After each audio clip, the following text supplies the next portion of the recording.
پیمز اسپتال کے گائنی وارڈ سے ملحق نرسری میں آگ لگنے سے 15 نومولود بچوں کی جان چلی گئی۔ ریسکیو اور اسپتال انتظامیہ کے مطابق آگ ایئر کنڈیشنر کمپریسر پھٹنے کے باعث لگی۔ آکسیجن سلنڈرز کی موجودگی کے باعث آگ تیزی سے بھڑکی، ایک نومولود کو بچا لیا گیا۔ سانحے میں جاں بحق بچوں کی میتیں ورثاء کو دے دی گئیں۔ والدین اور عینی شاہدین کا نرسری میں عملے کی غیر موجودگی اور دروازے بند ہونے کا الزام، ریسکیو اداروں کے دیر سے پہنچنے کی شکایت۔ ایگزیکٹو ڈائریکٹر پیمز نے عملے کی غیر موجودگی کے الزام کو مسترد کر دیا۔ کہا آئی سی یو میں 2 ڈاکٹرز، 4 نرسز اور دیگر عملہ موجود تھا۔ اسپتال میں تسلی بخش فائر سسٹم موجود تھا۔ سی ڈی اے کا آگ کی اطلاع ملتے ہی ریسکیو ٹیموں کو فوری پہنچنے کا دعویٰ۔ کہا آگ پر قابو پاتے ہوئے بچوں کو فوری آئی سی یو منتقل کیا گیا۔ ضلع انتظامیہ نے تحقیقات کے لیے 8 رکنی انکوائری کمیٹی بنا دی۔ کمیٹی 24 گھنٹے میں رپورٹ پیش کرے گی۔ وزیر اعظم شہباز شریف نے پیمز اسپتال میں آتش زدگی کے واقعے کے بعد وفاقی سیکرٹری صحت اسلم غوری کو معطل کر دیا۔ سیکرٹری ہاؤسنگ محمد محمود کو سیکرٹری صحت کا اضافی چارج دے دیا گیا۔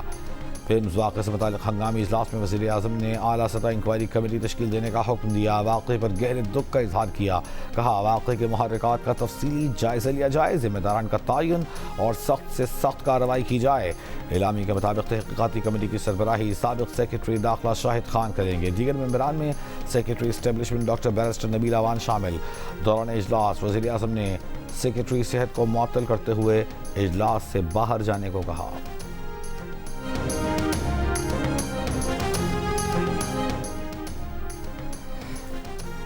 پیمز میں آگ سے بچاؤ اور انسانی جہانوں کے تحفظ کے انتظامات ناکافی تھے۔ سی ڈی اے کے فائر بریگیڈ ڈپارٹمنٹ کی رپورٹ میں انکشاف۔ رپورٹ میں آگ بجھانے کے آپریشن میں رکاوٹوں کی نشاندہی۔ کہا گیا کہ پیمز میں آگ سے بچاؤ کے لیے انتظامات معیار کے مقررہ تقاضوں کے مطابق نہیں تھے۔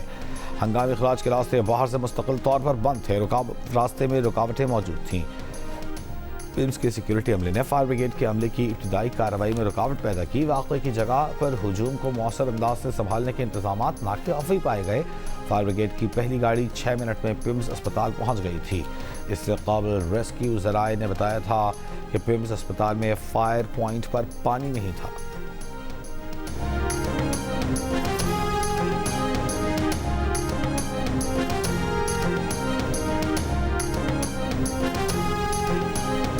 وفاقی وزیر صحت مصطفیٰ کمال کا پیمز اسپتال میں آگ بجھانے کے آلات درست طریقے سے کام کرنے کا دعویٰ۔ غفلت پر خود سمیت تمام متعلقہ افسران کے خلاف کارروائی کی یقین دہانی کرائی۔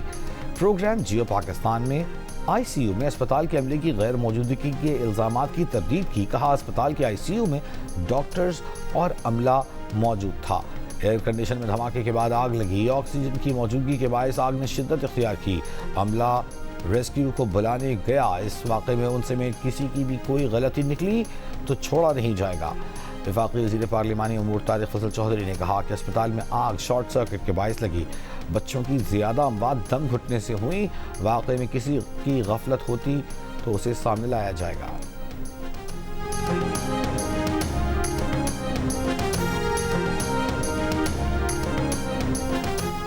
وزیر مملکت برائے داخلہ طلال چودھری کا کہنا ہے کہ ابتدائی ریسکیو آپریشن مکمل کر لیا گیا ہے۔ تمام بچوں کی میتیں لاحقین کے حوالے کر دی گئی ہیں۔ واقعے کی تحقیقات کے لیے وزیر اعظم نے انکوائری کمیٹی تشکیل دی ہے۔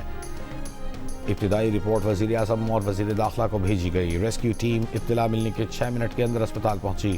آپریشن کے فوری بعد تمام انتظامی افسران یہاں موجود تھے۔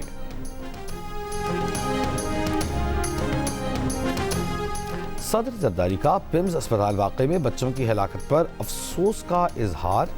کہا واقعے کے ذمہ داروں کا تعین کر کے قانون کے مطابق کارروائی کی جائے۔ اسپتالوں میں مریضوں خصوصاً نومولود بچوں کی حفاظت کے لیے مؤثر فائر سیفٹی اور ہنگامی انتظامات یقینی بنائے جائیں۔ نائب وزیر اعظم اسحاق ڈار نے کہا کہ وزیر اعظم کے احکامات پر سانحے کی فوری اور مکمل تحقیقات کرائی جائے گی۔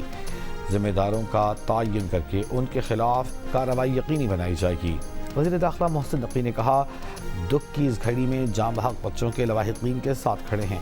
وزیر اعلیٰ پنجاب مریم نواز نے معصوم بچوں کی اموات کو انتہائی تکلیف دہ اور دردناک قرار دیا۔ وزیر اعلیٰ سندھ مراد علی شاہ، وزیر اعلیٰ بلوچستان سرفراز بھٹی، وزیر اعلیٰ خیبر پختونخوا کا جانوں کے ضیاع پر تعزیت کا اظہار۔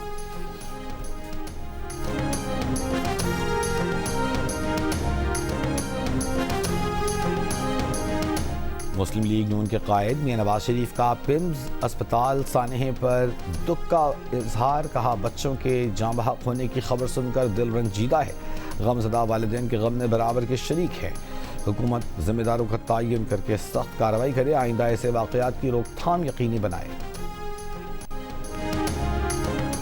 پاکستان پیپلز پارٹی کا سانحہ پیمز پر وفاقی وزیر صحت کے استعفے کا مطالبہ، رہنما پیپلز پارٹی سینیٹر شہری رحمان نے پیمز اسپتال میں میڈیا سے گفتگو میں کہا کہ ایمرجنسی کا دروازہ بند تھا، لوگ کھڑکیاں توڑ کر اندر گئے، ان کی اطلاع کے مطابق ڈاکٹرز موجود نہیں تھے، سیاست کرنے نہیں آئے، لیکن ہماری ذمہ داری ہے کہ واقعے پر پوچھا جائے۔ نیر بخاری نے کہا کہ ایک سیکرٹری کو عہدے سے ہٹانا کافی نہیں، جو وزیر ذمہ دار ہے اسے خود استعفیٰ دینا چاہیے۔ ترجمان سندھ حکومت سعدیہ جاوید نے کہا کہ پیمز اسپتال میں 15 معصوم بچوں کی اموات محض حادثہ نہیں، یہ وفاقی نظام صحت کی سنگین ناکامی اور انتظامی غفلت کا معاملہ ہے، وفاقی وزیر صحت کو اس ناکامی کی ذمہ داری قبول کرنی چاہیے۔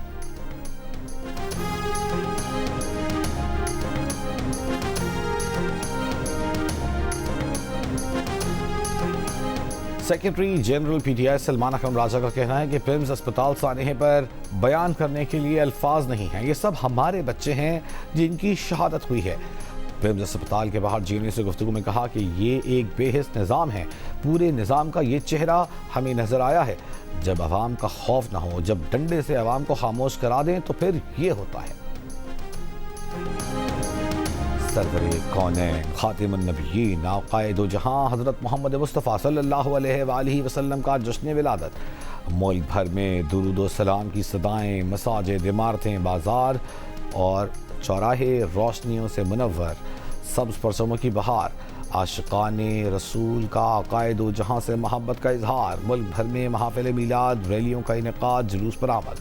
کراچی میں میلاد النبی صلی اللہ علیہ وآلہ وسلم کا مرکزی جلوس کھارا در سے شروع، لاہور اور راولپنڈی میں مرکزی جلوس تاریخی راستوں پر رواں ہوا، کوئٹہ میں باچا خان چوک سے جلوس مختلف راستوں سے ہوتا ہوا منان چوک پر ختم ہوگا، پشاور میں مرکزی جلوس میلاد چوک سے برآمد قصہ خوانی بازار میں اختتام پذیر ہوگا۔ جشن ولادت پر دن کے آغاز پر توپوں کی سلامی دی گئی، ملک کے چھوٹے بڑے شہروں میں بھی میلاد النبی کی تقریبات، جگہ جگہ لنگر، نیاز کے انتظامات، جلوس اور ریلیاں۔